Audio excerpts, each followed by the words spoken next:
Ako ang inyong Lolo Pael at ito ang aking kwento. Biyenang Maingay. Pare, buti nakatagal kang wala si misis mo, no? Oo naman pre, para naman sa mga bata yung pag-abroad niya eh. Tsaka 2 taon lang naman yung bubunuin sa abroad. Mabilis na lang yun. Sa bagay nga, kung dito lang kasi sa atin malabong maibigay niyo yung pangangailangan ng mga anak niyo. Kaya ako, ayoko munang lumagay sa magulong buhay sa pag-aasawa eh. Kasi ikaw, ang aga niyong lumandi ni Cherry. Kahit ganun naman pre, hindi naman ako nagsisisi. Biniyayaan naman kami ng magagandang mga anak. Magaganda nga, kaso kailangan naman nilang malayo sa ina nila. Sa totoo lang pare, ayoko naman talagang payagan si Cherry na umalis eh. Kaso, siya tong mapilit eh. Tsaka, kapatid naman niya yung gumastos sa pag-alis niya. Sa bagay nga, bira yung ganyang oportunidad eh. Kaya siguro tinanggap na lang niya. Akala mo ba pare, madali yung asawa mong babae yung nagtatrabaho? Hindi ah. Nakakayurak ng pagkalalaki. Naiintindihan kita pare. Kaya tumagay pa tayo. Tama na siguro pare, yung nainom natin. Lasing ka na eh. Sinong lasing? Tagay pa. Kailangan natin tong ubusin, no? At saka, wala namang pasok yung mga bata bukas Hindi ka gigising na maaga. Wala kasing kasama yung mga bata sa bahay. Anong tawag mo sa biyenan mo? Di ba kasama yon ng mga bata? Oo. Kaya lang, wala namang amor sa mga apo yun eh. Kaya nga malayo yung loob ng mga anak ko sa kanya. Ganun ba? Sa bagay, napapansin ko na parang may pagka-weirdo yung biyenan mo. Weirdo talaga. Kahit nga si Cherry, hindi malapit sa kanya eh. Wala lang kaming choice kasi 2 lang sila magkapatid. Alam nga namang pabayaan namin. Saan magaling yung biyenan mo? Sa Nueva Ecija pa. Ang totoo niyan, sabi ni Cherry, kailan lang daw nila ulit nakasama yung nanay nila. Nung mamatay yung tatay nila. Hindi rin daw alam ni Cherry kung bakit kailangan silang ilayo ng kanilang tatay rito eh. Oo nga no. Alam mo, kilala ko yung biyenan mong lalaki. Mabait at marunong makisama. Pero itong asawa, parang hirap makita yung totoong kulay eh. Lalo na kapag nakasama mo sa bahay. Buti na lang, bumukod na kami. Bukod ba yun ding-ding lang yung pagitan mo sa biyenan mo. Okay na rin yon. Kesa kasama namin sa iisang bahay. Ang ingay kaya niya no? Lalo na sa gabi. Hindi ko alam kung ano ba yung ginagawa niya eh. Bakit naman maingay? Anong ingay ba yung ginagawa? Ewan ko ba pre. Basta ang ingay niya eh. Yun lang ang masasabi ko. Kaya buti na lang tulog mantiga yung mga anak ko eh. Hindi mo man lang ba tinanong kung ano yung ginagawa? Bira naman kasi kami mag-usap nun. Kapag kasi nasa malapit lang siya, nag-iiba yung pakiramdam ko. Hindi ako komportable kapag nasa malapit lang siya eh. Pakiwari ko pa nga pinabantayan niya yung bawat kilos ko. Para bang hinihintay niya na magkamali ako. Sa bagay nga pre, ganun din ang pakiramdam ko sa biyenan mo eh. Kahit sino pa sa nakakakilala sa biyenan mo. Kaya nga kapag nagyayaya kang uminom tayo, hindi ako pumapayag na doon tayo eh. Dahil baka mamaya nakabantay yung sa kilos natin. Sinabayan pa ng iling ni McCoy ang mga sinasabi ng kaibigan. Tumagal rin ng ilang oras yung kanilang inuman bago nagpaalam si McCoy na uuwi na. Hindi naman kalayuan ang inuwi ang bahay sa bahay ng kaibigan. Pagdating nga sa kanila, umupo muna siya at sumandal.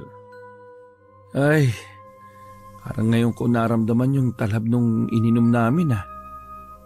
Hindi na malaya ni McCoy na makakatulog na siya sa sofa. Nagising lang siya dahil sa ingay na naririnig sa katabing bahay. Nako, eto na naman po kami. Ano na naman kaya yung ginagawa ng biyenan ko ng ganitong oras? Tumayo na lang si McCoy at lumipat sa silid nilang mag-asawa. Kinabukasan, maaga pa rin bumangon si McCoy para ipagluto ang anak. Araw yun ng Sabado at walang pasok sa eskwelahan. Mga anak, pagkatapos kumain, dito lang muna kayo sa bahay ha. Pupunta lang ako sandali sa palengke. Tumango naman ang mga anak niya na edad 10, 8 at 6. Bago umalis, binilinan pa niya ulit ang 2 anak na lalaki na ingatan ng bunso at nag-iisang babae na kapatid nila. Palabas na siya ng bahay nang makitang nakatayo sa hamba ng pintuan ng bahay nito ang kanyang biyenan. Magandang umaga po, Nay. Pupunta po ako ng palengke ngayon eh. Baka meron po kayong ipabibiling ulam. Hindi na. Salamat na lang. Pupunta rin ako mamayang hapon sa palengke. Ganun po ba? Pwede pong makikisuyo na lang sa mga bata ah. Sige, ako nang bahala sa kanila. Sige na, umalis ka na. Baka puro bilasan na yung maabutan mong isda sa palengke. Salamat po, Nay. Humakbang na paalis si McCoy. Hindi pa man siya nakakalayo nang nilingon niya ito. Nakasunod lang to ng tingin sa kanya. Para talagang may kakaiba sa biyenang kong yon. Naiiling pang bulong ni McCoy. Habang papunta nga sa sakayan ng tricycle, sakto namang si Tonyo yung nasa unahan ng pila. Uy, tamang-tama. Makakalibre ako. Ay, sige ba? Magkaibigan naman tayo eh. Hindi, biro lang. Baka wala ka pang buena mano eh. Pinakabiyahe na ako kanina. Inarkila kasi tong tricycle ko papunta sa kabilang barangay eh. Nagmamadali kasi yung pamilyang hinatid ko. Sinong pasaherong hinatid mo? Yung buong pamilya ni Ma'am Bert. Yung anak kasi noon na lalaki na pamilyado na, naghihingalo na daw. Teka, si Jomar ba yung tinutukoy mo? Wala nang iba. Ano daw ba yung nangyari? Hindi malinaw eh. Hindi kasi makausap na matino si Ma'am Bert. Pero sabi, wala naman daw sakit. Basta na lang daw nanghinat na aratay sa higaan eh. At ang sabi pa, baka daw kinulam. Ha? Sino naman yung gagawa nun? Sa pagkakatanda ko mabait naman yung si Jomar. Wala nga yung nakakaaway eh. Mabait naman talaga. Kaya lang, hindi na nagbago yung pagiging palikero niya. Kahit may asawa na kung sino-sino pa rin yung nililigawan. Ang ibig mo bang sabihin pinakulam siya ng asawa niya? Hindi. Kasi pinatawad naman siya ng asawa niya eh. Baka daw yung mga nakarelasyon, yun ang may gawa. Napatitig na lang si McCoy sa kaibigan. Maya-maya sumakay na siya sa loob ng tricycle nito papuntang palengke. Hanggang makauwi, laman pa rin ang isip ni McCoy yung nangyari kay Jomar. Hindi man sila naging magkaibigan nito, tuwing nagkakasalubong naman ay lagi siya nitong binabati. Nabalitaan na rin niya ng araw na yon na binawian na ng buhay ang lalaki. Sa bahay ng mga magulang nito ibinurol ang mga labi. Buti, dito ibinurol. Makakapunta ako para makilamay. Kinagabihan, pumunta siya ng bahay ng mga magulang nito. Marami ng tao sa burol. Naroon na rin si Tonyo na abala sa panonood sa mga nagsusugal. Nang makita siya nito, kumuway muna ito bago siya nilapitan. Oh, kanina ka pa dito? Kararating ko lang din. Napasulyap si McCoy sa kabaong ng namatay. Sarado yon na tanging larawan lamang ng lalaki yung nasa ibabaw ng puting kabaong. Oh, bakit nakasara yung kabaong? Sabi, grabe daw yung nangyari sa katawan eh. Saka, mangangalingasaw daw yung katawan, kaya sinara na lang yung kabaong. Ay, kawawa naman yung mag-iina niya. Mas bata pa yung mga anak niya kaysa sa mga anak ko eh. Oo nga eh. Kaawa-awa talaga. Sinamahan muna ni Tonyo ang kaibigan sa mga magulang at asawa ng namatay bago sila naghanap ng maupuan. Sa sulok na malayo sa karamihan sila pumwesto. Kumpirmado na bang kulam daw yung ikinamatay ni Jomar? Yun ang ayon sa mga naririnig ko. Kulam nga daw talaga. Naniniwala ka ba sa kulam? Oo, pero sino nga kayang kumulang kay Jomar? Naging palais pa ng bagay na yon sa magkaibigan. 2 oras lang din nagtagal sa burol si Makoy at si Tonyo naman ay nagpaiwan pa. Pagdating sa bahay, narinig na naman niya ang ginagawang ingay ng kanyang biyenan sa kabilang bahay.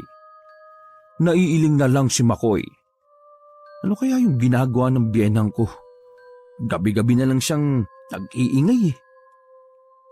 Hindi na pinansin ni Makoy ang ginagawa ng kanyang biyenan. Bago pumasok ng silid niya, sinilip niya muna ang mga anak sa kabilang silid. Kinabukasan, tumawag sa kanya si Cherry. Okay lang naman yung mga bata, mahal. Ayos lang din naman yung nanay mo. Kaya lang, lagi pa rin siya nag-iingay sa gabi. Napapadalas na yung... Ha? Oo, sige. Kausapin mo yung mga bata, oh. Ibinigay naman niya ang cellphone sa mga bata para makausap yung kanilang nanay. Habang siya naman nakadungaw sa may bintana. Di kalayuan ay nakita niya ang biyena na kausap ang asawa ni Jomar. Seryoso mga mukha nila habang nag-uusap. Magkakilala pala silang dalawa? Inalis na lang ni Makoy ang mga mata niya sa dalawa nang tawagin siya ng kanyang panganay. Gusto raw siyang kausapin ng asawa. Paano, mahal? May iba ka pa bang ibibilin? Oo. Huwag ka mag-alala. Ako nang bahala sa mga bata. Yung nanay mo, gusto mo ba siyang kausapin? Tatawagin ko. May kausap lang siya eh. Ha? Okay. O sige. Mahal ka namin ng mga anak mo ha, huwag mo kakalimutan yon. Mahal na mahal ka namin. Nang matapos ang kanilang pag-uusap na mag-asawa, muli siyang tumingin sa labas ng bintana, ngunit wala na doon ang dalawa. Oh, ang bilis namang nawala nila. Saan kaya sila nagpunta?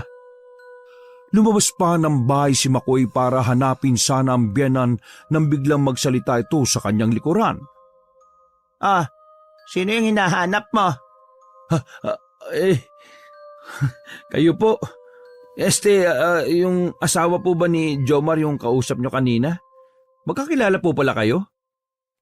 Napansin naman ni Makoy ang pag-ilap ng mga mata nito.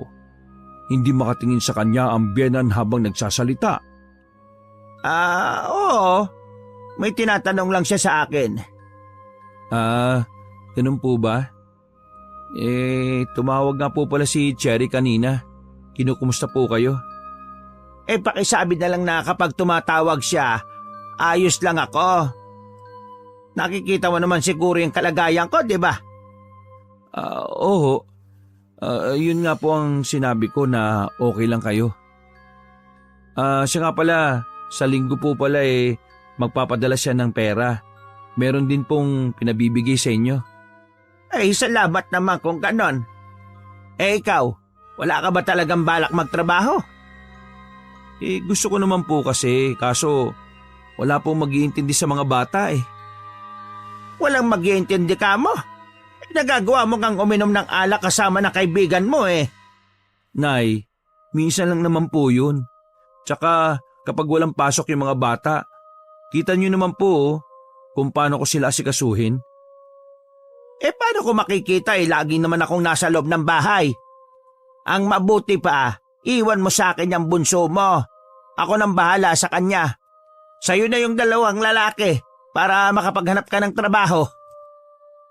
Pwede nyo naman pong tingnan-tingnan yung mga apo nyo na hindi nyo na kailangan na kunin pa yung isa sa kanila. Mas gusto ko po kasi na sama-sama kaming mag-aama sa iisang bubong Bakit? Wala ka yatang tiwala sa akin Hindi naman po sa ganun. O sige po, pag-uusapan pa po namin ni Cherry yung bagay na yan. Hindi na sumagot ang biyena ni Makoy. Tinitigan lang siya nito bago tumalikod. Si Makoy naman ay pumasok na sa loob ng bahay. Nung tumawag ulit si Cherry, sinabi niya yung tungkol sa sinabi ng nanay nito. Nagulat pa siya sa timbre ng boses ng asawa na tila nakakasindak ang sinabi niya. Oo, relax. Hindi naman ako pumayag eh. Pangako, hindi ko ibibigay.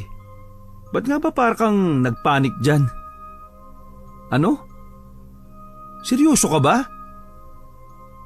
Hindi. Hindi ganun kadali yung gusto mo mangyari, no? Okay, sige.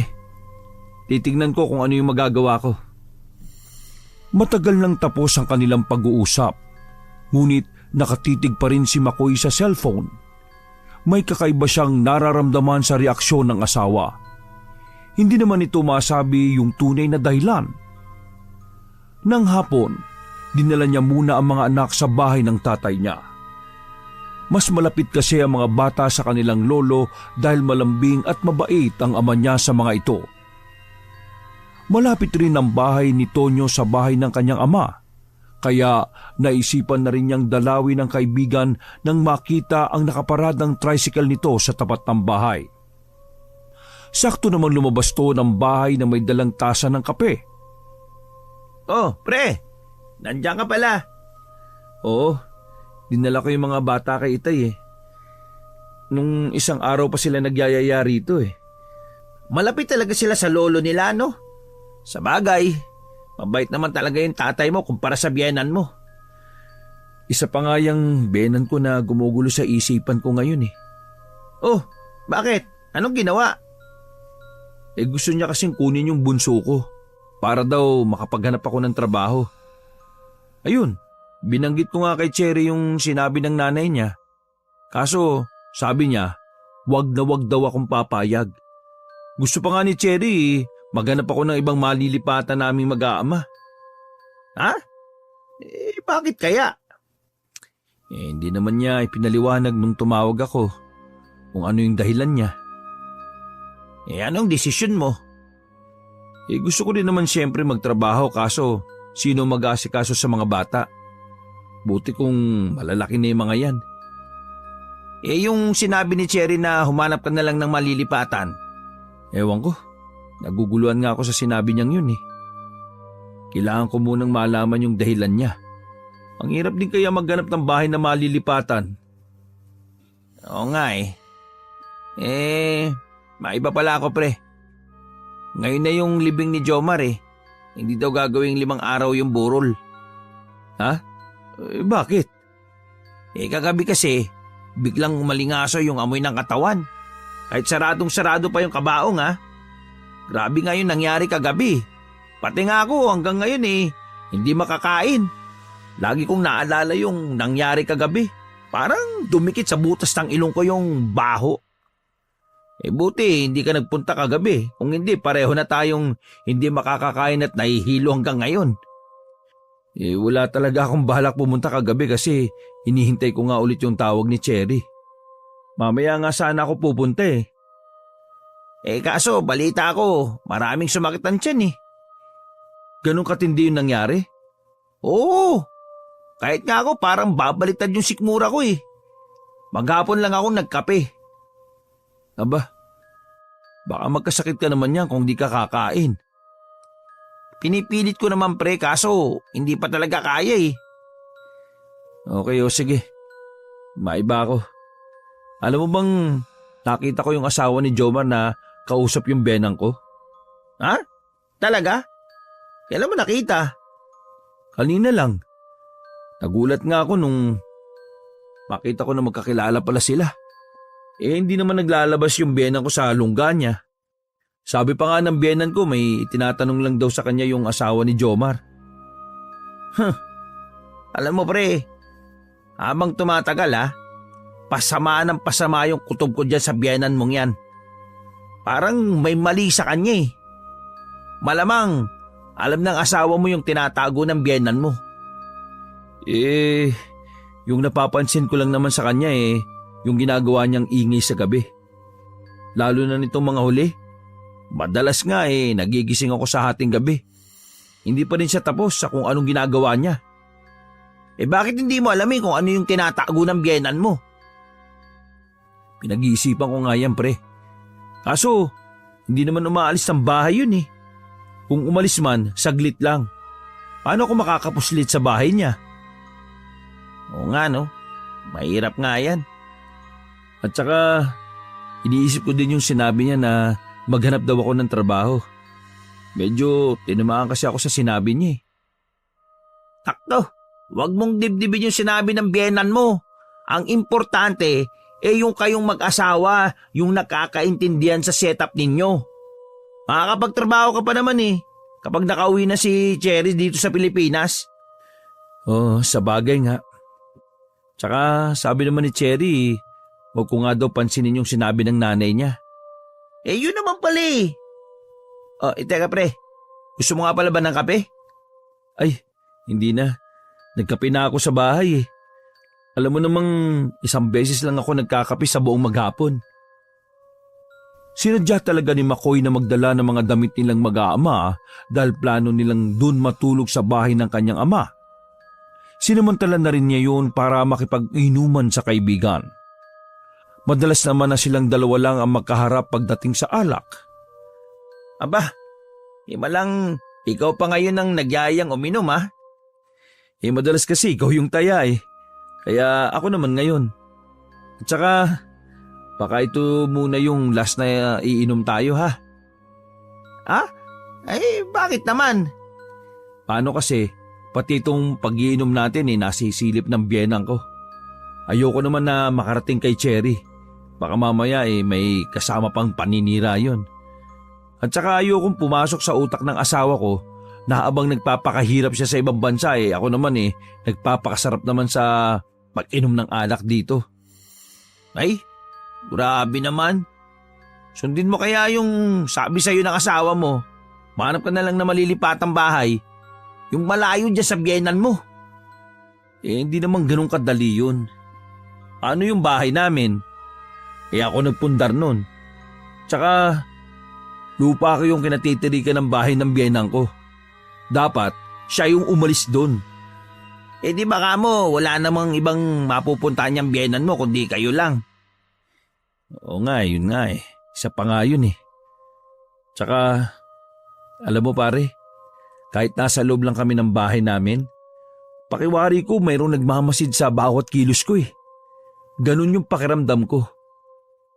Pakiramdam mo lang yun dahil katabi mo lang yung bahay ng biyenan mo. Hindi. At saka, palaisipan sa akin kung bakit niya gustong kunin yung bunso ko. Wala naman siyang kaamor-amor sa mga bata Ay nako, wag na nga natin pag-usapan yung biyenan mo.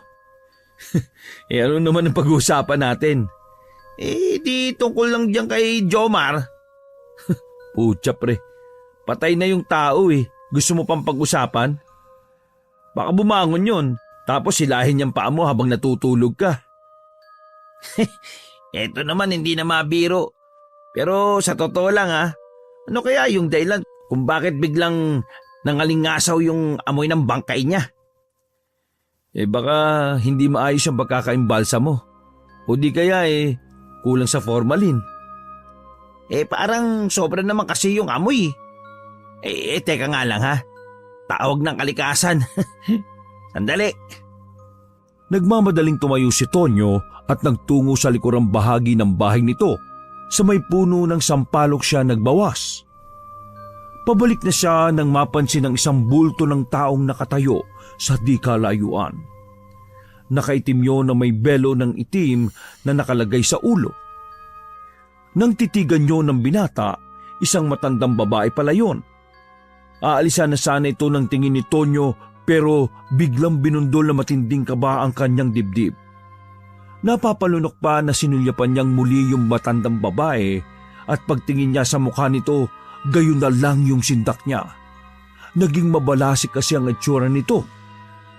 Kapapanood pa lang niya ng horror movie nung nakaraang gabi, kaya pakiwari niya yung matandang aswang na pinapanood niya ay yung matandang tinitingnan niya ng mga sandaling yon. Isang malakas na sigaw ang pinakawalan ni Tonyo sabay karipas ng takbo. Si Makoy naman na lumalagok ng alak ng mga sandaling yon ay biglang naibuga yung iniinom na alak. Nang makarinig ng malakas na sigaw ang kaibigan, napatingin pa siya sa direksyon na tinungo nito. Takot na takot itong tumakbo palapit sa kanya. "Oh, anong nangyari sa iyo? Bakit ka sumisigaw?" May matandang babae doon, tol. "Ha? Matandang babae? Sumigaw ka na ng ganyan?" Hindi lang siya basta matanda. Nakakatakot yung hilatsan ng pagmumukha niya eh. "Hindi kaya lasing ka na?" Hindi pa ako lasing. Sigurado ako sa nakita ko. Doon siya oh. Kahit tingnan mo pa. Sinamahan nga ni Makoy ang kaibigan. Pagdating nila doon, wala naman yung matandang babaeng sinasabi nito. "Oh, wala naman ah. Lasing ka na nga." Hindi, sigurado ako pre. Diyan siya nakatayo kanina eh. "Hindi kaya namalikmata ka lang? Baka guni-guni mo lang yung nakita mo." Sigurado ako sa nakita ko. Iba yung kilabot ko nung magtama yung mga mata namin kanina. "Ang mabuti pa tapusin na natin yung iniinom natin." Inakay na ni Makoy ang kaibigan na bumalik na sila. Tahimik naman itong sumusunod. Lumingon pa ito sa kinatatayuan kanina ng matandang babae. Nang bumalik sila sa kanilang mesa, nawala na rin sa isip ni Tonyo yung nakita. Hanggang matapos na sila sa kanilang iniinom. Nagpaalam na rin si Makoy na uuwi na sa bahay ng kanyang ama. Bukas na lang ulit pre ha. Bukas pa naman ng hapon kami uuwi ng mga bata eh. O sige pre. Ako na yung bahala sa mga ligpitin dito. Medyo pasuray-suray pa ang lakad ni Makoy papuntang bahay ng kanyang ama. Papasok na sana siya nang biglang may lumitaw na itim na pusa sa kanyang tabi. Napaigtag pa siya sa gula. Ay pusang gala. Akala ko kung ano ni. Akala ko matandang babae na katulad ng nakita ni Tonyo. Teka. Malas to makakita ng pusang itim eh. Binugaw ni Makoy yung itim na pusa hanggang umalis yun. Nang hindi na mahagip ng paningin ng hayop, saka siya pumasok sa loob ng bahay. Sa sofa na lang siya nahiga at maya-maya pa ay naghihilik na siya. Kinabukasan, pagkatapos mag-almusal ng mga anak ni Makoy, ipinagpaalam ng kanyang ama na isasama lang ang mga ito sa pamamasyal. Agad naman siyang pumayag. Nagbilin lang siya na uuwi na rin sila sa hapon. Ako na lang yung mag-aatid sa mga apo ko sa bahay niyo mamaya. Baka kasi hapunin na kami sa pamamasyal eh. Ayaw ba talaga sumama? Ay, hindi na po tay. Kayo na lang pong bahala sa apo nyo. Okay, sige. Alis na kami. O mga apo, magpaalam na kayo sa tatay nyo. Isa-isa namang humalik sa pisngi niya ang mga anak. Tinanaw pa niya ang paglayo ng mga ito. Habang sakay ng segunda manong sasakyan ng nakababatang kapatid na binata pa. Abala siya sa pagtanaw sa sasakyan nang dumating si Tonyo. Oh pre, saan sila pupunta? Papasya lang ni Utol at tatay yung mga bata. Ba't hindi ka sumama? Tatawag kasi si Cherry. Nag-message kanina. Ganun ba? O paano? Alis muna ako. Kailangan mag-aanap buhay eh. Mamamasada lang ako. O sige pre, uwi na rin ako sa bahay. Doon na lang ako maghihintay ng tawag ng asawa ko. Sige, ingat ka. Tumango pa si Tonyo sa kanya bago nito pinasibat ang tricycle. Si Makoy naman ay pumasok muli sa bahay ng kanyang ama para ayusin ang mga gamit ng mga anak. Ilang sandali pa, umalis na rin siya.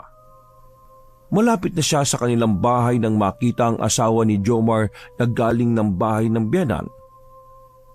Agad siyang nagtago sa tambakan ng mga lumang gamit sa tabi para hindi siya makita nito. Dinig pa niya ang pagbabanta nito sa kanyang biyenan na mabubunyag ang lihim nito. Ha? Lihim? Ano kaya yun? Bakit matindi ang galit ng babaeng yun sa biyenang ko? Mga katanungang naiwan sa kanyang isipan. Lalo pang naging komplikado ang lahat nang tumawag ang asawa sa kanya at gusto nito ay mag-usap sila malayo sa bahay nila. Baka raw marinig ng nanay nito. Mabuti na lang nakita niya yung biyena na umalis sa bahay. Kaya sinabi niya na hindi maririnig ang kanilang pag-uusap. Ano ba kasi yun? Pwede ba huminahon ka? Hindi tayo magkakaintindihan yan eh. Nakinig lang si Makoy sa sinasabi ng asawa sa kabilang linya. Nang sasabihin na nito ang tungkol sa nanay nito nang biglang naputol ang linya. Hello? Hello? Cherry? Nandiyan ka pa ba? Oh, bakit naputol? Nakatitig pa si Makoy sa cellphone na hawak nang biglang may nagsalita sa kanyang likuran. Ang anak ko ba yung kausap mo? Oo. Si Cherry nga po. O anong sabi? Naputol po yung pag-uusap namin eh. Oh, akala ko ba umalis kayo? Umalis nga ako. Alam mo naman na hindi ako nagtatagal sa labas ng bahay eh. Hindi na nakaimik pa si Makoy. Ang biyena naman niya ay pumasok na rin sa bahay nito. Hanggang maihatid ang mga anak ni Makoy ay hindi na muling tumawag si Cherry sa kanya. Baka nakalimutan na. Nahihiwagaan talaga ako sa gusto niyang sabihin. Maaga na niyang pinatulog ang mga anak dahil may pasok pa nga ito sa eskwela kinabukasan. Siya naman nanood muna ng TV sa sala. Dahil nalilibang sa panonood, hindi na niya namalaya ng oras. Nang patay niya yung TV, saka naman niya narinig ang ingay na ginagawa ng biyenan sa kabilang bahay. Ano ba talaga kasing ginagawa niya? Gabi-gabi na lang. Walang nagawa kundi bumuntong hininga na lang si Makoy bago pumasok sa kanyang silid. Kinabukasan, nang maihatid ang anak sa eskwelahan, bumalik agad siya sa bahay nila. May plano kasi siyang pasukin at alamin kung ano ang nasa loob ng bahay ng biyenan. Ngunit sa kasamaang palad, maghapon lang na nasa loob ng bahay nito ang matandang babae. Hindi rin tumawag si Cherry. Habang naghihintay ng oras ng sundo sa mga anak, naisipan muna ni Makoy na magsibak ng kahoy. Nasa kalagitnaan na siya nang maramdaman na may nakatingin sa kanya. Paglingon niya ay nakatayo sa kanyang likuran ng biyenan. Ay, kayo ho pala. May kailangan po kayo? Itatanong ko lang sana kung ano yung desisyon mo sa sinabi ko. Tungkol po dun sa bunso kong anak. Pasensya na po pero pareho kaming hindi payag ni Cherry. Ano ba yung ipinag-aalala niyo? Hindi ko naman dadalhin sa malayo yung bata. Nandito lang naman yung bahay ko. Araw-araw mo namang makikita yung anak mo. Mas gusto ko nga pong ako yung nag-aalaga sa anak ko eh. Gaya nga na sabi nyo, nandyan lang yung bahay nyo. Kung gusto nyo pong makita yung mga apo nyo, edi malaya po kayong magawa yung bagay na yun. Pwede kayong pumunta sa bahay namin para makita yung mga apo nyo. Hindi mo naiintindihan eh. Matanda na ako. Yung gusto ko sana, yung nasa tabi ko, yung apo ko. At saka, ayaw mo nun, makakapagtrabaho ka. Hindi mo na kailangang intindihin yung anak mo. Yung dalawang lalaki naman kaya na nila yung mga sarili nila. 2 taon na lang naman po eh. Tapos na yung kontrata ni Cherry sa amo niya sa abroad. Pag uwi niya po, ako naman yung magtatrabaho. Talaga bang ipinagdadamot mo yung apo ko sa akin? Alam niyo pong hindi yan totoo. Kayo po yung malayo yung loob sa mga anak ko eh. Ay sige, tama na. Ayoko nang marinig yung mga sasabihin mo. Gusto pa sanang sumagot ni Makoy, pero binirahan na siya nito ng alis. Naiilang na lang siya sa inasal ng biyenan. Bakit bang hirap niyang paliwanagan? Kaya siguro hindi siya makasundo ng mga anak eh. Ipinagpatuloy na lang ni Makoy ang ginagawa. Nang matapos, yung pagsundo naman sa mga anak ang kanyang inasikaso. Nang gabi rin yun, tumawag si Cherry. Sinabi nito na masyadong abala ito kaya hindi agad nakatawag. Binanggit rin nito na hindi ito matatahimik hanggat hindi sila nakakalipat. Ano ba kasi yung mabigat na rason mo? Bakit gusto mong lumipat kami ng mga bata? Sandaling tumahimik si Makoy at pinakinggan yung sinasabi ng asawa.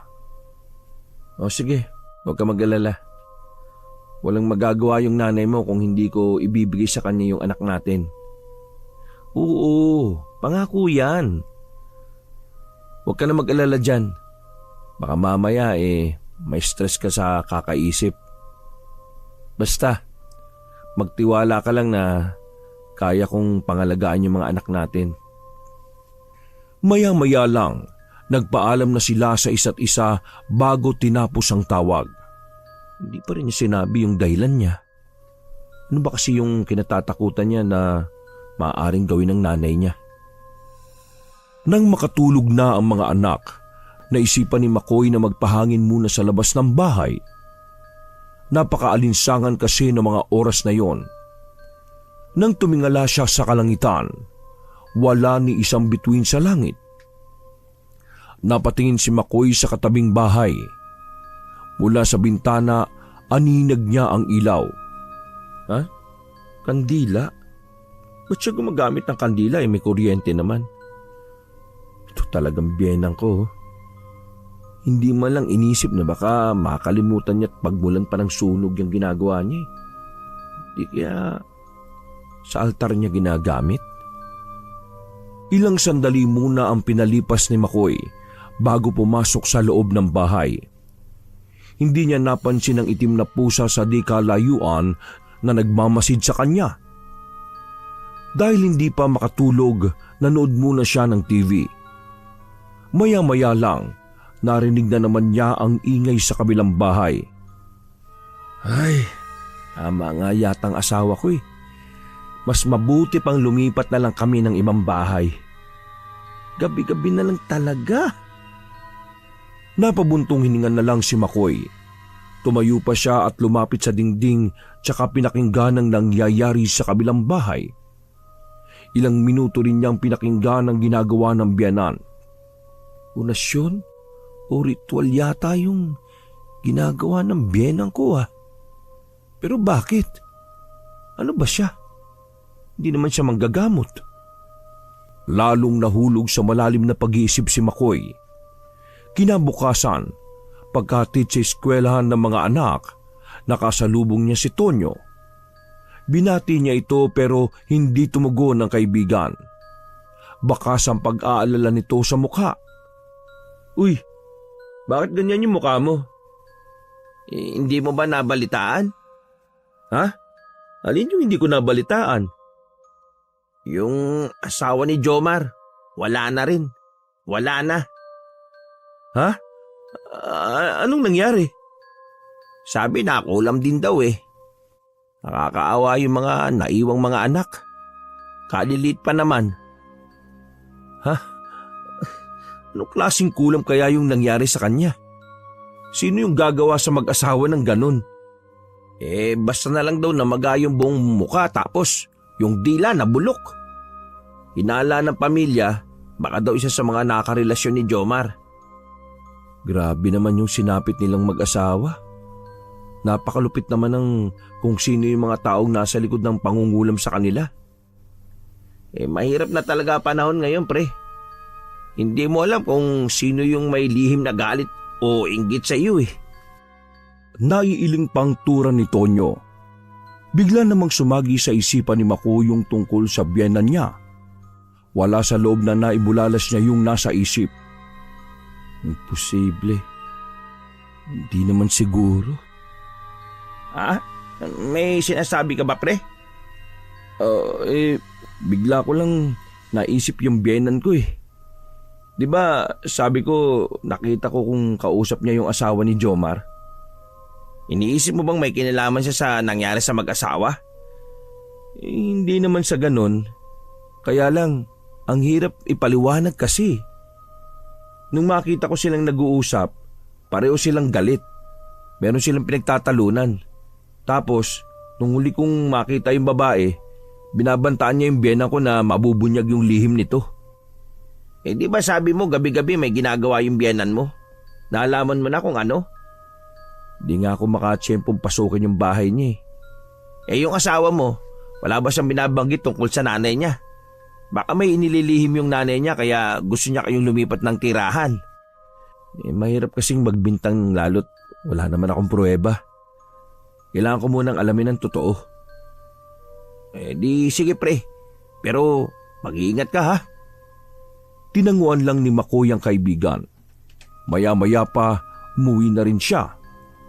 Naabutan niya pa ang biyena na nasa labas ng bahay nito. Nabalitaan niya po ba yung nangyari sa asawa ni Jomar? Wala akong nababalitaan. Ano ba yung nangyari sa kanya? Wala na ho siya. Patay na ho. Ang sabi, kinulam daw katulad nung asawa. Ha? Ganun ba? Napakasama nung gumawa nun sa mag-asawa. Ni hindi na naawa sa mga anak Baka may masama silang ginawa kaya pinarusahan sila. May masama man silang ginawa, hindi pa rin tamang kumitil ng buhay. Bueno, wala na tayong magagawa pa. Patay na sila At saka, wala naman akong pakialam sa kanila. Hindi po ba kilala niyo yung asawa ni Jomar? Oo, kilala ko nga. Pero hindi ibig sabihin nun may pakialam na ako sa nangyayari sa kanila. O sige na, kung wala ka nang sasabihin, may gagawin pa ako sa loob ng bahay ko. Teka lang po. May itatanong lang po sana ako sa inyo Ano yan? Sabihin mo na kagad. Ano po ba yung ginagawa niyo gabi-gabi at maingay po kayo sa bahay ninyo? Kung ano man yung naririnig mo, huwag mo na lang pansinin. Kayo nga, hindi ko pinakikialaman Tinalikuran na siya ng kanyang biyanan. Naiilang na lang si Makoy sa inasal nito. Hindi daw nangingialam. Anong tawag niya sa pangingialam na wala akong trabaho? Pumasok na rin si Makoy sa bahay niya. Inabala na lang yung sarili sa gawaing bahay. Ang hirap talaga kapag nasa bahay lang. Nakakainip kapag wala kang gagawin, no? Nang sumunod na araw, sem break na ng kanyang mga anak sa eskwela. Nilambing siya ng mga ito na doon muna sila sa kanilang lolo. O siya, sige. Pero magpakabait kayo doon ha. Huwag kayong pasaway. Sabay-sabay naman na sumagot ng opo ang tatlong mga bata. Tuwang-tuwa rin ng mga ito na napapatalumpa. Palabas na sila ng bahay, dala ang mga gamit nang lumabas bigla ang biyena ni Makoy. Saan mo dadalhin yung mga bata? Sa bahay lang po ni tatay. 2 linggo po kasing walang pasok yung mga bata kaya dun muna sila. Dadalhin mo yung mga bata sa bahay ng tatay mo para makalibre ka sa pag-aalaga, ganun ba? Hindi po ganun ang intensyon ko. Gusto ko lang pong samantalahin na bakasyon para makasama nila yung lolo at tiyuhin nila. Total naman pinapaako mo na sa iba yung pag-aalaga sa mga anak mo. Bakit hindi ka nalang magtrabaho? Nay naman, ayan na naman po kayo Huwag niyo po sanang laging ipamumuka sa akin yung kawalan ko ng trabaho. Bago pa po mag-abroad si Cherry, naitaguyod ko na ng maayos yung pamilya ko. Nabibigay ko naman yung gusto nila. At higit sa lahat, nabigyan ko sila ng maayos na bahay. Kaya nga po may sarili kayong bahay ngayon, no? Abay, sinusumbatan mo ba ako dahil sa bahay na tinitirhan ko? Kung gusto mo lamunin mo na. Nay, yung sa akin lang naman po, digilan nyo na yung pagpapamukha sa akin na wala akong trabaho. Kaya pinamumukha mo rin sa akin yung pagtira ko sa bahay na yan. Huwag po sana tayong magtalo sa harap ng mga anak ko, pwede? Saka na po tayo mag-usap, ihatid ko na po yung mga bata. Mabilis na tinalikuran na ni Makoy at ng mga bata ang matandang babae bago pa ito may masabi. Kung lilingon lang sana si Makoy, nakita sana niya ang nanlilisik at nagbabantang tingin ng kanyang biyenan habang tinatanaw sila palayo. Pagdating sa bahay ng kanyang ama, tuwang-tuwa ang mga anak niya at nag-uunahan pa sa pagmano sa kanilang lolo. Pagkatapos, pinapaglaro na muna niya ang mga anak sa kanilang pinsan para makapagsarilinan silang mag-ama. Oh, bakit ganyan ang mukha mo? Tay, okay lang ba na yung asawa ko yung nagtatrabaho at ako nasa bahay lang? Nakakaintindihan naman kayo ng asawa mo sa ganyang setup, di ba? Di, walang kaso yon. At saka, naging responsable ka namang asawa at ama nung hindi pa nag-a-abroad si Cherry. Asawa mo lang kasi yung mataas yung ambisyon sa buhay eh. Paano tay? Nagtalo kasi kami ng biyenan ko kanina eh. Hindi lang pala kanina, halos lagi-lagi. Pinamumukha niya sa akin lagi yung kawalan ko ng trabaho. Bakit ba ang hilig mangelam ng biyanan mo sa iyo? Noon pa talaga hindi ko na gusto yung ugali niyan eh. Mabuti pa yung nasira niyang asawa, mabait at kasundo lahat. Kahit ata mga anak niya malayo yung loob sa kanya. May naikwento po ba sa inyo yung biyenan kong lalaki nung nabubuhay pa siya tungkol sa asawa niya? Hindi naman siya nagkukwento tungkol sa asawa. Itinuring na daw niyang patay yung asawa niya. Kasi po tay, tuwing gabi, may kung anong ginagawang ingay yung biyenan ko.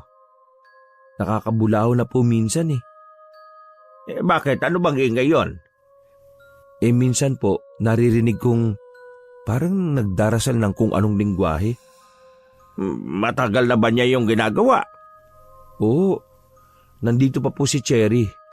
Sinabihan na nga po yun minsan ng asawa ko nung nandito siya. Ay nako, kakaiba talaga yung babaeng yon. Ay teka, maiba ko. Tungkol sa kawalan mo ng trabaho. Pwede ka naman magtrabaho kung gusto mo talaga. Iwan mo na lang dito yung mga bata. Mas gusto po kasi ni Cherry yung ako mismo yung nag-aalaga at tumitingin sa mga bata tay. Pero kapag po tumawag, sige, babanggitin ko rin sa kanya. Sinabi rin niya sa tatay niya yung kagustuhan ng asawa na bumukod sila. Binanggit na rin niya yung tungkol sa kagustuhan ng kanyang biyenan na kunin ang bunso niya. Ay nako, wag mo na lang pansinin yung biyenan mo. Pero kung sakali na gusto niyong umalis sa bahay niyo wag na kayong umupa ng bahay. Dito na lang kayo umuwing mag-aama. Sige po tay, pag-iisipan ko po. Pag-uusapan na rin namin ni Cherry. Nang gabing yon, umuwi si Makoy sa kanilang bahay. Nagpaalam siya sa mga anak na kinabukasan na babalik. Hindi kasi maaaring walang tao sa bahay nila. Mayroon din kasi siyang kailangang gawin. Habang nag-aayos nga sa sala ng bahay niya, nakarinig siya ng kumusyon sa labas. Galit na galit yung boses na naririnig niya habang tinatawag ang biyenan niya. Sino kaya yung mga yon? Anong ginawa sa kanila ng biyenan ko?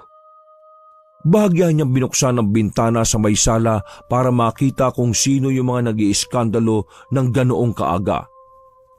Pagsilip niya, isang may edad na babae ang pinipigilan ng isang may kabataang babae. Parehong umiiyak ang mga ito at bakas ang matinding galit. Lumabas naman na ang kanyang biyena na mas galit pa sa mga dumating. Lalong nagwala ang may edad ng babae nang makitang lumabas ang biyena niya. Dinig na dinig ni Makoy nang sabi ng mga ito na isang mangkukulam ang kanyang biyenan. Kinulam di umano nito ang asawa. Para namang itinulo si Makoy sa kanyang kinatatayuan habang patuloy sa pakikinig sa nagaganap sa labas ng bahay. Huwag kayo mag-iskandalo rito! Hindi ko alam yung mga binibintang niyo! Kapag hindi pa kayo umalis, magpapatawag ako ng mga tanod! Hindi naman nagpatinag ang mga ito. Lalo pa silang nagwala at kung ano-ano pa yung mga binibitiwang salita ng mga ito sa biyenan ni Makoy. Tumagal din ng halos 30 minutos bago umalis sa mga taong sumugod sa kanyang biyenan. Totoo kaya yung ibinibintang nila sa biyenan ko? Yun ba yung ginagawa niya tuwing gabi? Samot-sari ang laman ng isip ni McCoy na mga sandaling yon. Nawalan na rin tuloy siya ng ganang gumawa sa bahay niya. Kailangan kong makausap si Cherry. Siya lang ang makakasagot sa lahat ng tanong ko. Agad siyang nagtipa sa kanyang cellphone. Kahit hindi man mabasa agad ng asawa ang mensahe niya. Mabatid lang nito na gusto niya tong makausap ng masinsinan. Hindi ako matatahimik lalo na ngayon kapag hindi ko malalaman yung totoo. Lumapit si McCoy sa may bintana at sumilip. Nakita niyang paalis ang biyenan niya. Biglang kumabog na mabilis ang kanyang dibdib nang maisip na pasukin ang bahay nito habang wala ito. Hindi naman siguro ako mahuhuli. Bahala na. Lumabas siya ng bahay. Palingalinga pa siya sa kanyang paligid. Nang matiyak na walang tao, dali-dali niyang kinuha ng duplicate key. Hindi yun alam ng biyenan niya. Siya kasi ang inutusan nito na bumili ng padlock. Wala itong kaalam-alam na kinuha niya ang isang susi. Wala naman akong balak magnakaw eh. May gusto lang talaga akong malaman. Nang makapasok sa loob ng bahay, bumungad agad sa kanya ang isang maliit na altar. Maraming kandila ang nakasindi na may iba't ibang kulay at laki. Nanunot din sa kanyang ilong ang pinaghalong kandila at herbal. Inilibot pa ni McCoy ang kanyang paningin sa buong paligid. Wala ni isang gamit ang naroon maliban sa munting altar. Humakbang siya palapit doon. Nakita niya ang isang napakapangit na marusing na manika. Mayroon din mga iba't ibang laki ng karayom. May mga maliliit pang mga garapon na ang laman ay mga iba't ibang insekto. Mayroon ding itim na aklat. Nang buklatin niya, hindi naman niya maunawaan ang mga nakasulat. Agad na rin niyang binitiwan yon. Noon lang din niya napansin ang mga kandila sa sahig. Nakapaikot yon at walang sindi. Para saan ang mga ito? Gamit ba ito sa pangungulam? Pakiramdam ni McCoy nang lalaki ang kanyang ulo sa revelasyon na yon na kanyang natuklasan. Kailangan ko nang umalis. Baka dumating na yung biyenan ko. Akbang-hakbang na siya sa may pintuan nang may mapansin siya sa altar. Mga larawan ni Jomar at ang asawa nito. May iba pang larawan na naroon na hindi niya kilala. Napansin rin niya ang ilang garapon sa may istante na malapit sa altar, na may mga nakalagay na mga buhok. Kaninong mga buhok to? Bakit may tulo na kandilang lahat ng larawan? Lalong nadagdagan ng takot ni McCoy sa mga nakikita. Nang makarinig ng mga kaluskos na wala sa tinitingnan ng kanyang atensyon, napatitik siya sa itim na pusa na biglang lumabas sa kusina ng bahay. Ay, tinakot mo ko doon, Muning ah. Akala ko kung ano ni. Alaga ka ba ng biyenan ko? Nakatitig lang sa kanya ang pusa. Maya-maya, naisipan na ni McCoy ang lumabas ng bahay na yon. Nasa loob siya ng bahay niya nang makarinig ng ugong na paparating na tricycle. Pagsilip niya, ang biyenan niya na nga ang sakay noon. Mukhang galing sa palengke ito dahil sa mga dalang ulam. Lagi siya nagmamadali sa pag-uwi. Dahil kaya nag-aalala siya na may pumasok sa bahay niya at matuklasan ng mga tinatago niya. Biglang napatras si McCoy sa tabi ng bintana nang biglang lumingon ng biyenan. Hindi naman niya siguro ako nakita. Pilit na pinapakalma ni McCoy ang kanyang pang kumakabog na dibdib. Bago dumilim ay umalis na rin siya sa bahay niya. Gustuin man niyang doon matulog, parang hindi na naman siya matatahimik dahil sa nakita sa bahay ng biyenan niya. Malapit na siya sa bahay ng kanyang ama nang tumawag ang asawa. Agad naman niyang sinagot yon. Tinanong nito kung ano ba yung mahalagang itatanong niya. Tumigil muna sa paglalakad si McCoy para makapag-usap sila ng maayos. Kasi gusto ko lang malaman kung ano yung itinatago ng nanay mo. Pumasok ako sa bahay niya kanina eh. Ano yung nasa altar na nakita ko? May mga larawan pa't manika. Para saan yun? Sandaling tumigil si Makoy sa pagsasalita para mapakinggan ang sinasabi ng asawa sa kabilang linya. Shock ang rumihistro sa buong mukha ni Makoy nang marinig ang kumpirmasyon sa asawa. Dagdag pa nito, matagal nang tumigil ang nanay nito sa ginagawa. Yun din umano ang dahilan para iwan nila ito ng kanilang tatay. Marami pang sinabi ang asawa sa kabilang linya, pero isa lang ang rumihistro sa utak ni Makoy. Ang katotohanan tungkol sa biyenan niya. Matagal nang tapos ang pag-uusap nilang mag-asawa ay nakatayo pa rin si Makoy sa tabi ng kalsada. Tulala at tila tuliro pa rin sa nalaman. Nadaanan pa siya ni Tonyo na pauwi na galing pamamasada. Blankong tingin lang yung ibinigay niya rito. Uy pre, bakit nandiyan ka? Hindi umimik si Makoy sa tanong nito. Tinitigan pa siya nitong maigi bago natatawang nagsalita. Alam mo pre, para kang bangag. Ano bang nangyari sa'yo? Ano bang tinira mo, katol? Ha? Wala pre. Uuwi ka na ba? Pwede bang sumakay? Para kasing nanginginig yung mga tuhod ko eh. Tiningnan naman siya na may pagtataka ng kaibigan dahil abot tanaw na lang naman ang bahay ng tatay nito. Katunayan, ilang hakbang na lang ay naroon na siya sa kanila. Napapakamot pa ito sa ulo habang pinagmamasdan ng pagsakay niya sa tricycle. Pre, mamaya inom tayo ha. Mukhang mabigat yung dinadala mo eh. Ako na sagot. Malaki naman ang kinita ko ngayon eh. Tanging tango lang ang itinugon ni Makoy sa kaibigan. Sa tapat mismo ng pintuan ng bahay ng kanyang ama, ibinaba siya ni Tonyo. Salamat pre ha. O sige, mamaya na lang. Huwag ka maglala pre. Mamaya lusaw na yung anuman niyang pinagdadaanan mo. Kapag uminom tayo. Tumango lang uli si Makoy sa kaibigan bago pumasok sa loob ng bahay. Nang salubungin siya ng mga anak ng yakap, kahit papaano ay naibsan ng takot sa kanyang dibdib. Naisip niya kailangan niyang magpakatatag para sa kanila. Kung hindi pa kumatok si Tonyo, hindi pa maaalala ni Makoy na nagyayaya nga pala ang kaibigan na uminom sila. Susunod na lang ako pre. Patutulugin ko lang yung mga bata. Okay sige. Bibili pa naman ako ng ihaw-ihaw sa kanto para pulutan natin eh.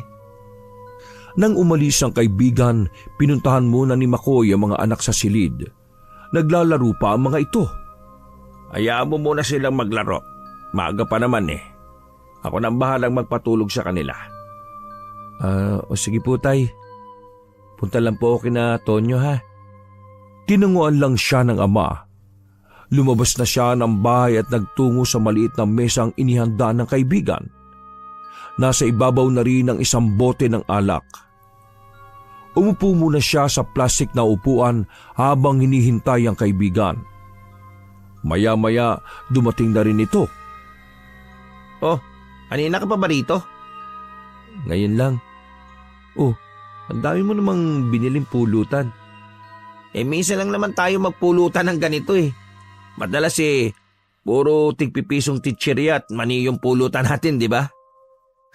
Purgang-purga na ako dun eh. Natawa lang si Makoy sa pakengkong na sagot ng kaibigan. Mukhang okay ka na. Hindi ka tulad kanina. Nabigla lang ako sa nalaman ko kanina. Oh, bakit? Ano bang nalaman mo? Hindi ko alam pre kung paano ko sisimulan. Okay sige, mamaya na. Teka, may iba muna ako. Baka makakalimutan ko pang banggitin sa iyo eh. Yun nga palang biyenan mo, nakasalubong ko, ngayon lang.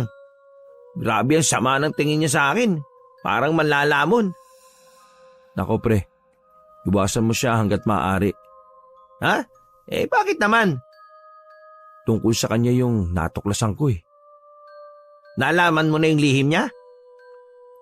Mabagal na tumango si Makoy habang binabalikan sa isip ang mga nakita sa bahay ng biyenan.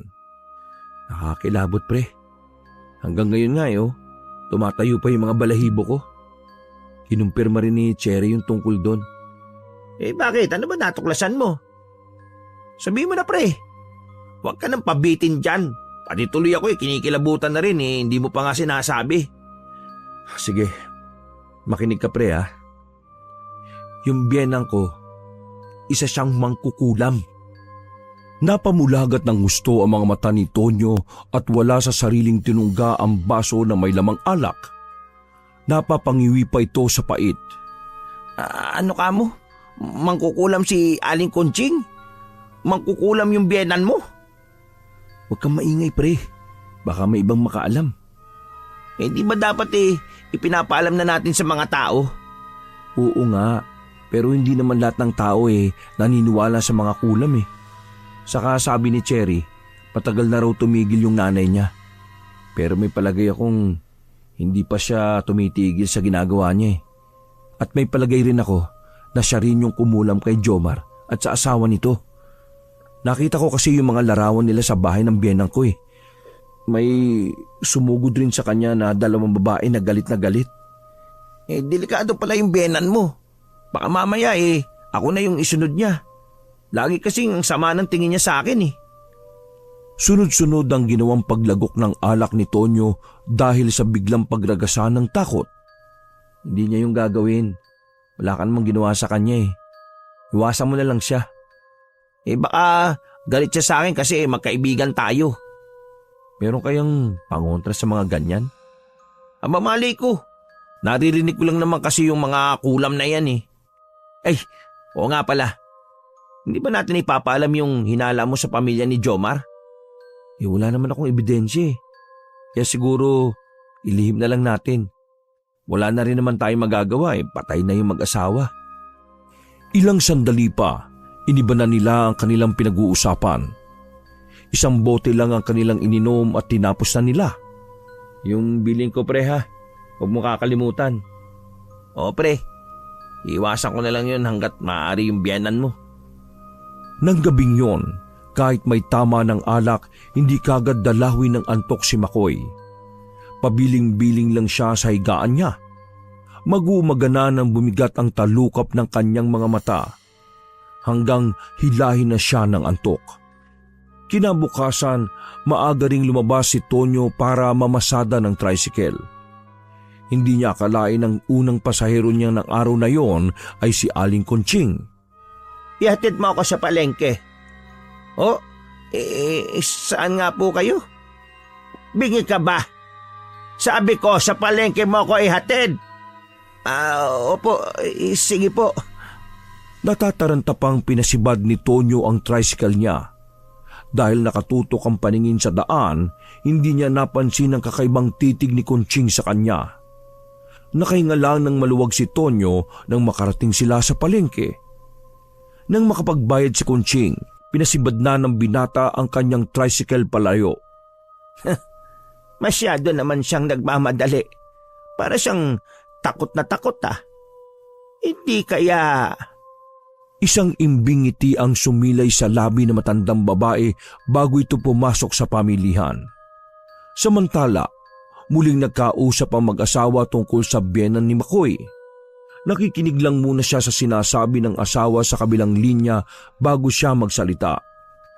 Bakit mo nga ngayon mo lang sinabi ang bagay na ito?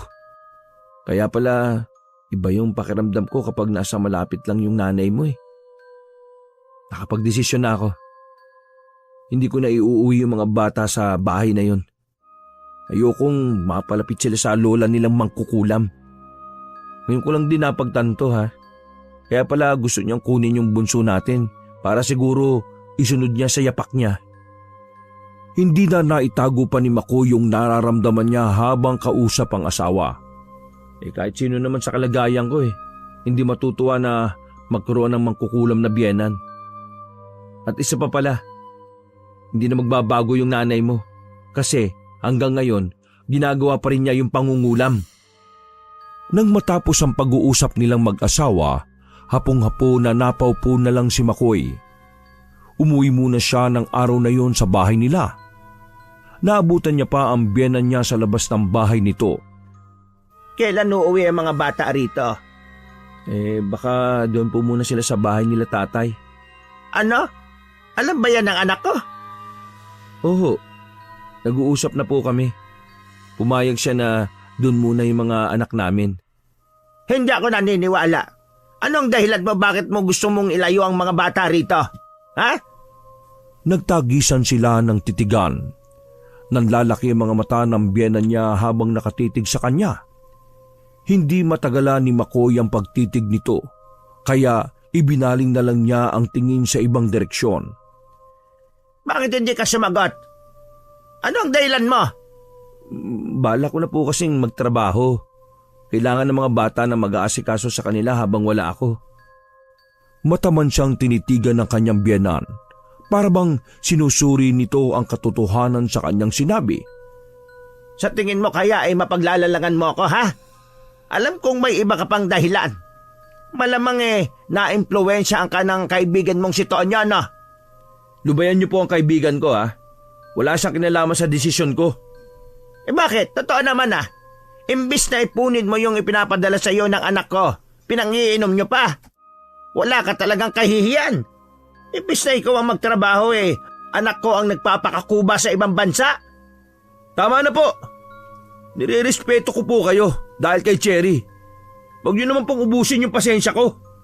Mabuti nga para makita ng anak ko yung tunay mong kulay. At yung kaibigan mo, ha? Titiyakin kong may kalalagyan siya. Tinalikuran na ni Makoy ang pagtatalak ng biyenan niya. Pumasok na siya ng bahay niya. Kinuha lang niya ang mga mahalagang gamit nila. Babalikan na lang niya ang iba pang gamit. Paglabas niya, wala na ang biyenan niya. Namataan naman niyang paparating na ang kaibigan. Oh, dali.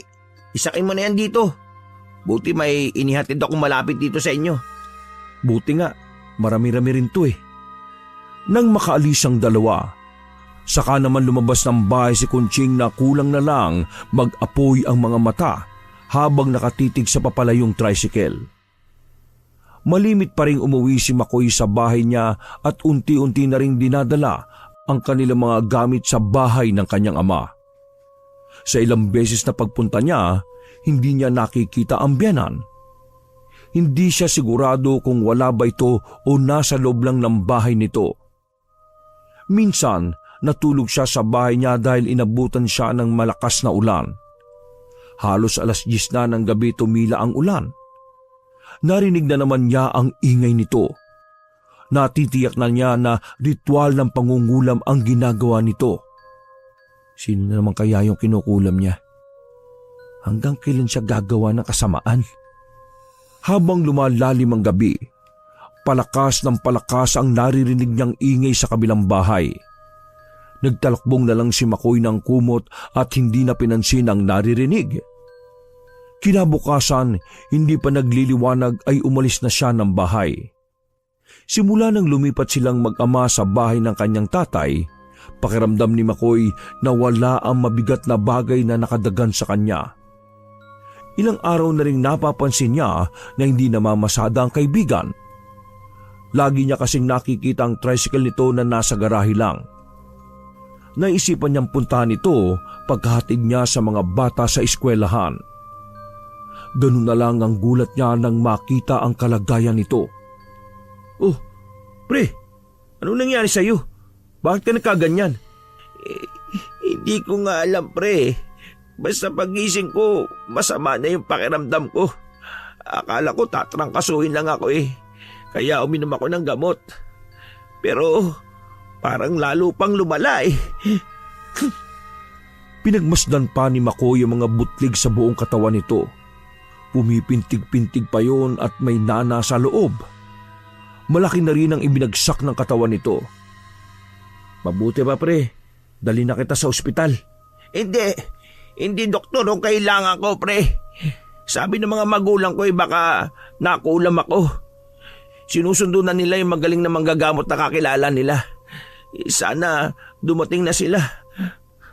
Ayoko pa mamatay, pre. Ayoko pa mamatay. Walang masamang mangyayari sa'yo, pre. Wala. Manalig ka lang. Malalampasan mo rin yan. Tingin ko pre yung biyenan mo yung may gawa nito eh. Siya lang ang may matinding galit sa akin eh. Yan din ang palagay ko. Sige, pupuntahan ko siya ngayon. Hindi ako papayag na itulad kanya sa mga naging biktima niya. Magbabayad siya ng mahal. Bago pa nakapagsalita si Tonyo, mabilis nang tumalikod si Makoy. Kinabahan naman siya sa maaring gawin ng kaibigan sa biyenan nito. Galit na sinugod ni Makoy ang bahay ng biyenan niya. Halos mawasak na ang pinto nito ngunit hindi man lang siya pinagbuksan. Lumabas ka dyan! Harapin mo ako! Huwag mong idamay ang kaibigan ko! Wala siyang ginagawang masama sa iyo ah! Kung matapang ka, lumabas ka! Ako ang gantihan mo! Di ba sa akin ka galit? Sinipa pa ni Makoy ang pintuan sa sobrang galit na nararamdaman. Maya-maya, umalis na rin siya. Binalikan niya ang kaibigan. Lalong lumala ang kalagayan nito. Pati mukha ay tinubuan na rin ng mga butlig na may nana. Para tuloy gusto niyang sisihin ang sarili kung bakit lumala ang kalagayan nito. Kaya mo yan pare. Huwag kang susuko. Tandaan mo, hindi nagtatagumpay ang kasamaan. Ngumiti lang sa kanya ang kaibigan. Pati pagsasalita ay naapektuhan na rin ng kakaibang sakit na dumapo rito. Pinalabas muna sila ng manggagamot. Sabi nito, masyadong malakas ang kumulam rito. Pero lahat daw ay gagawin niya. Kapag daw hindi nakuha sa pakiusapan ng mangkukulam rito, ibabalik daw nito ang kulam sa taong yon. Habang naghihintay sa labas, dumating din ang kanyang ama. Niyaya niya itong lumabas sila ng bahay para hindi marinig ng mga magulang ni Tonyo ang kanyang sasabihin. Kumusta anak si Tonyo?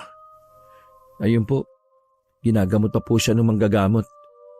Kinulam nga kaya siya gaya ng sinabi ng kanyang mga magulang? Totoo po. At kilala ko rin kung sino yung kumulam sa kanya. Ha? Kilala mo? Sino? Yung biyenan ko po. Yung biyenan mo? Mangkukulam yung babaeng yon? Tama po yung narinig niyo, tay. Kailan ko lang din po nalaman eh. Siya rin po yung kumulam kay Jomar at sa asawa nito. Inamin na rin sa akin ni Cherry. Yun din daw yung dahilan ng paglayo nilang mag-aama doon. Ay grabe yung matandang yun ah. Nagpatira tayo ng kampo ng dilim sa mismong lupa natin.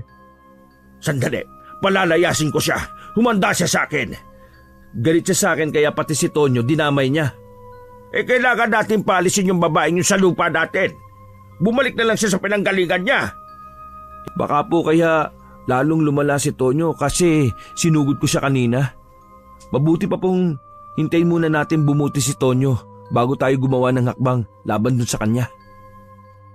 Hindi umimik ang ama ni Makoy, pero kita sa anyo nito ang tinitimping matinding galit. Buong magdamag na ginamot ng manggagamot si Tonyo. Walang tigil ang ginagawa nitong orasyon para labanan ang kulam sa binata. Para itong nakikipagdigma sa hindi nakikitang kalaban. Hindi rin natulog si Makoy. Nanatili siyang nasa tabi ng kaibigan hanggang bumuti na ang lagay nito. Humupa na ang mga butlig na may nana sa buong katawan nito. Umaliwalas na rin ang mukha nito. Bakas na lang ang pagod sa mukha. Sinabi namang gagamot na ayaw makipagkasundo ng taong kumulam kay Tonyo. Wala siyang pagpipilian kundi ang ibalik ang sumpa niya rito. Magaling yung manggagamot. Natalo niya kasi yung biyenan mo. Sayang nga lang po't marami siyang nasirang buhay. Sana, nung pa natin siya napigilan eh. Wala na tayong magagawa pa. Ang mahalaga, nailigtas natin ang kaibigan mo. Ano na kaya ang nangyayari sa biyenan ko? Kaya nga natin siya pupuntahan eh. Hindi na siya pwedeng tumira sa lupa natin. Nang dumating sila sa bahay ng biyenan niya, nasa labas na ang mga gamit nito. Lumabas ito ng bahay. Nagtama ang kanilang mga mata. Hindi na mababakas ang dating tapang sa mukha nito. Malamlam na rin ang mga mata kapag tumititig. Nagulat pa ang mag-ama nang makitang puno ito ng sugat sa buong katawan. Tila nangihina. Aalis na ako. Babalik na ako sa pinanggalingan ko. Ikaw na sana ang bahala sa anak ko at sa mga apo ko. Nagkatinginan pa silang mag-ama. Ang galit na nararamdaman nila kani-kanina ay tila biglang naglaho. Nakaramdam na sila ng awa rito. Batid kasi ni Makoy na wala ng ibang makakasama ito kapag bumalik ito sa probinsyang pinanggalingan niya. Hindi ako hihingi ng kapatawaran sa mga ginawa ko dahil alam kong walang kapatawaran yon. Ako rin ang kumulam kay Jomar sa utos ng kanyang asawa. Dala ng sobrang selos kaya niya yun nagawa. Nagsisisi siya ngunit tuli na ang lahat. Kinulam ko siya kasi pinagbantaan niya kung ipagkakalat ang lihim ko. Walang masabi ang mag-ama sa pagtatapat ng biyenan niya. Nang humakbang ito paalis, tingin dito ni Makoy ay lalong tumanda ang itsura. Lumipas pa ang mga araw.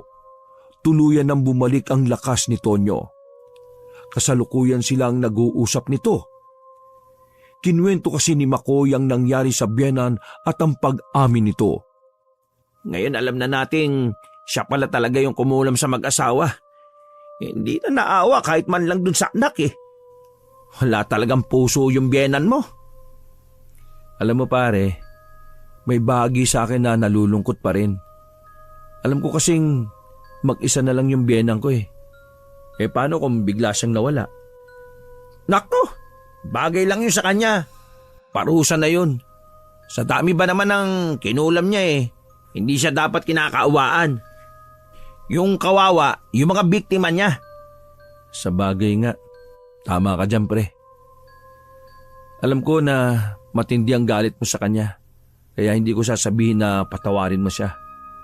Pero ako, sa kabila ng mga ginawa niya, gusto ko pa rin siyang patawarin eh. Siya pa rin kasi yung nanay ng asawa ko at lola ng mga anak ko. Hindi ko na yung mababago pa.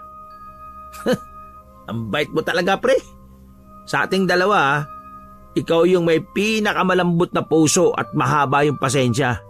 Kaya nga, natagalan mo yung ugali ng biyenan mo eh. Kailangan eh. Gaya nga ng sabi ko eh, nanay siya ng asawa ko at lola ng mga bata. Kaya ikaw pre, kapag nag-asawa ka, kilatisin mo rin yung magiging biyenan mo. Nako, wala na akong balak mag-asawa. Nakakatakot kasi. Baka mamaya mangkukulam din yung mahanap kong biyenan. Napuno ng tawanan ng kwentuhan nilang magkaibigan. Hindi na rin bumalik sa dati nilang bahay si Makoy. Naisipan na rin niya na paupahan ang bahay niya at bahay ng kanyang biyenan. Nanatili na lang sila sa bahay ng kanyang ama habang hinihintay ang pagbalik ng asawa. Ang asawa naman niya at kapatid nito na nasa ibang bansa rin ay maluwag na tinanggap na maaaring hindi na nila makita pa ang kanilang ina. Kahit kasi sila, hindi matanggap na isang mangkukulam ang ina nila. Hanggang sa kasalukuyan, wala na silang naging balita pa kay Aling Kunching. Wakas! Ako ang inyong Lolo Paet.